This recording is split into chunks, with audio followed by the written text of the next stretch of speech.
po talaga pag sobrang below the belt, and kapag meron talagang ina-attack na hindi talaga dapat. Kailangan ko kasi ako ang message na gusto kong parating sa mga tao. Hindi porket artista yan at hindi ka namin nakikita. Nasa likod ka lang ng phone screen mo or keyboard. Hindi ibig sabihin nun, pwede ka nang mag-degrade. Pwede mo nang maliitin yung isang tao dahil hindi ka nila kilala. Ang pagiging artista din, hindi ito parang open door para pwede kaming saktan, pwede kaming alipustahin. Parang hindi para sa akin hindi dapat ganoon kasi parang nasanay tayo na kasi artista ka so dapat talaga masanay ka kasi part talaga yan na malalain ka or may mga bad comments ka makukuha.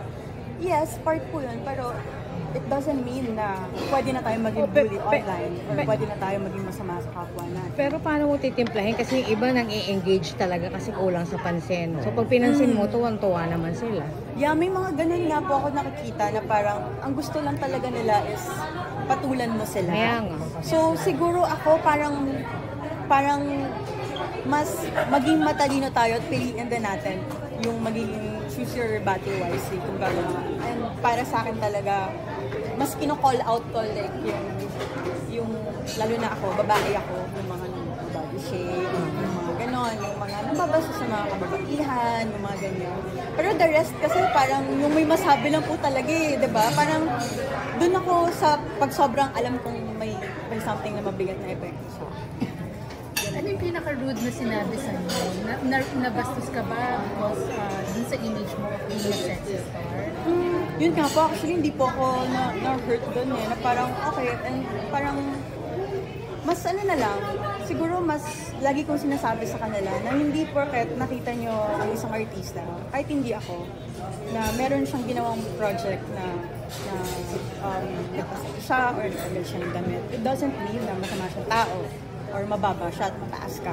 Para sa akin, artista siya. Meron binigay sa kanyang script at yun yung hinihingi ng script at ginawa niya. Ibig sabihin nun, part yun ng career niya and pagiging artista niya at gusto niya mag-grow.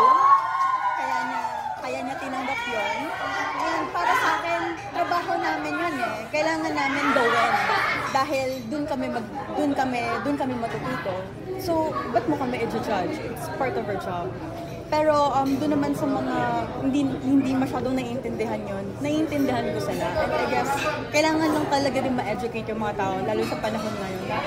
Walang masama sa kung ano yung nakikita natin, feeling natin na nakasanayan natin na masama.